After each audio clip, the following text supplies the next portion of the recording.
I'm back with another album review. Today's review is going to be different than usual, but I'll get to that shortly. Anyways, today I'd like to talk about a band called Fecal Matter. This is a short-lived punk band from Aberdeen, who formed in 1985 by Kurt Cobain, Dale Crover, and Greg Hawkinson.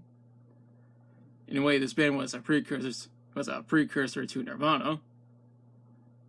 Kurt was the lead singer/guitarist. Dale played the bass guitar and drums, and Greg was also on drums at one time. Greg was later removed from the band because of his penchant for Schmidt beer and his negative attitude. The following year is when a different version of the band had formed with Buzz Osborne on bass and Mike Dillard on drums. Speaking of which, my dad actually interviewed Buzz on his radio show last year.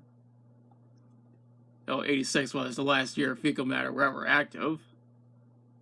The previous year is when they recorded their one and only album, a demo tape called Illiteracy Will Prevail. This album was recorded on a TAAC A2340 4-track recorder in Burien, Washington, between December of 85 and Easter of 86.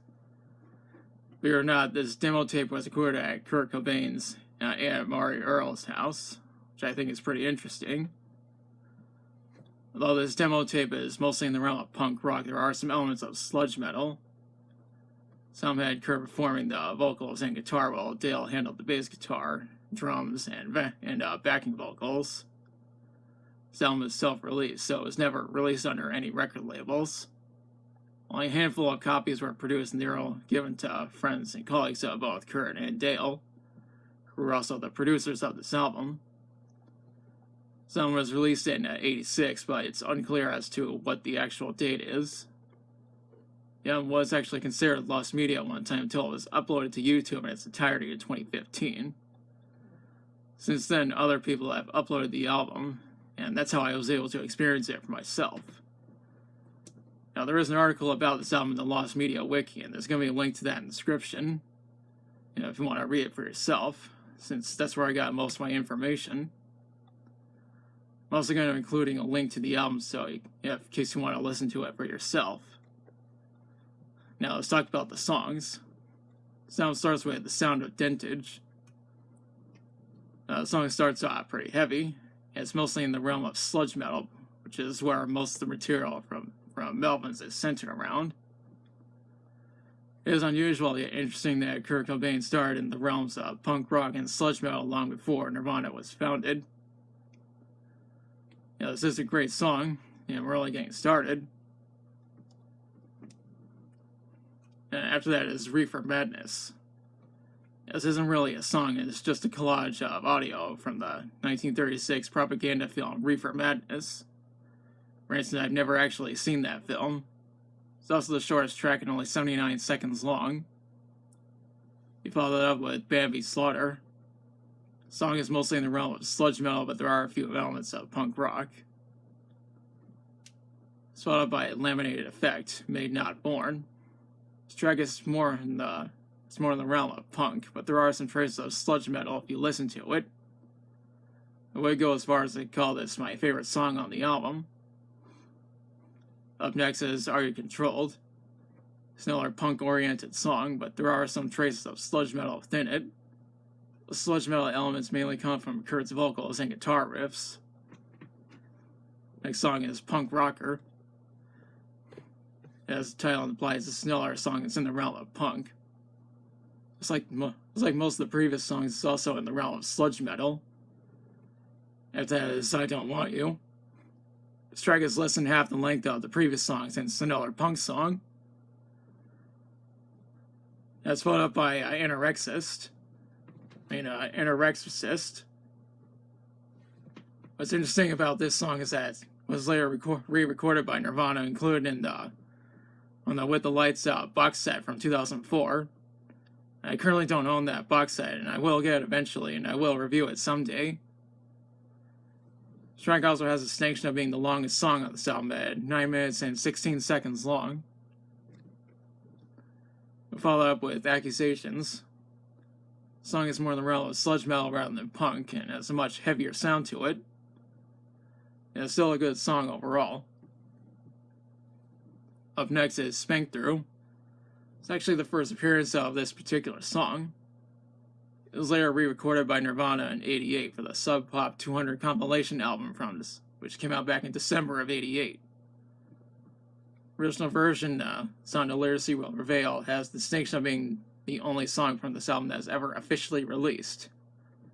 And this original version was on the Sliver, the Best of the Box compilation album from 2005, which I reviewed last year, where that it was rare whenever Nirvana would perform this song live.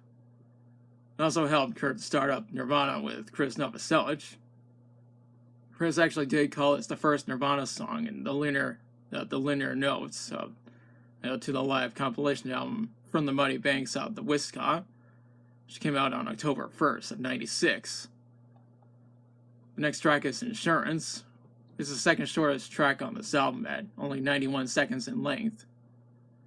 No surprise there, since it's another punk song. After that is Class of '86.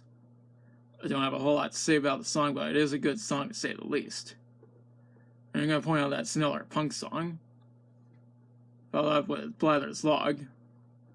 It's another short song at only 2 minutes and 29 seconds long. Next song is called Downer, which is another punk song. The song was later re-recorded by Nirvana for their debut album, Bleach, which I reviewed last year. Now, the same version of the song ended up on the Incesticide compilation album from '92, which I also did a review of. The version that's on Illiteracy Will Prevail is a much slower pace and heavier sound than the Nirvana version. After that is Turnaround. However, this is actually the original version of the song from Devo that was recorded directly from a radio. Nirvana would later do a cover of the song, and that cover appeared on Incesticide. I will say that I really like the song, and I may get around to reviewing the material from Devo someday. It is interesting that Fecal Matter actually included this song rather than just do a cover of it. I'm going to say that I think Nirvana's cover is almost as good as the original version. This album ends with riffs, which is basically various guitar riffs to various songs that are on this album. So that's the second longest song on the album at 6 minutes and 13 seconds long. Of course, this track is fully instrumental. There is no information on how this album did commercially since only a handful of copies were produced. I also couldn't find any critic reviews, but I have seen that this album has a 3.4 out of 5 out on Discogs. Now, it seems that most people that have listened to this album enjoy it. As I stated earlier, Fecal Matter disbanded in '86, and Nirvana was formed the following year. Overall, I think this is a good album, and I think it's almost as good as the material from Nirvana. If you're a Nirvana fan, then I'd recommend listening to this album, since Fecal Matter was essentially their precursor. As I stated earlier, there will be a link to this album in the description if you want to listen to it for yourself. I'm going to add this is my first time reviewing a demo album. I'm going to review more demo albums over time, so look out for that. Now is the part where I question you. Have you listened to Illiteracy Will Prevail? If so, what are your thoughts on it? And what's your favorite song from it? And this album should have had an official release? And let me know in the comments. If you like the video, be sure to like, share, and subscribe. Be sure to hit the notification bell to be notified of future uploads. Thanks for watching, I'll be back soon with another review.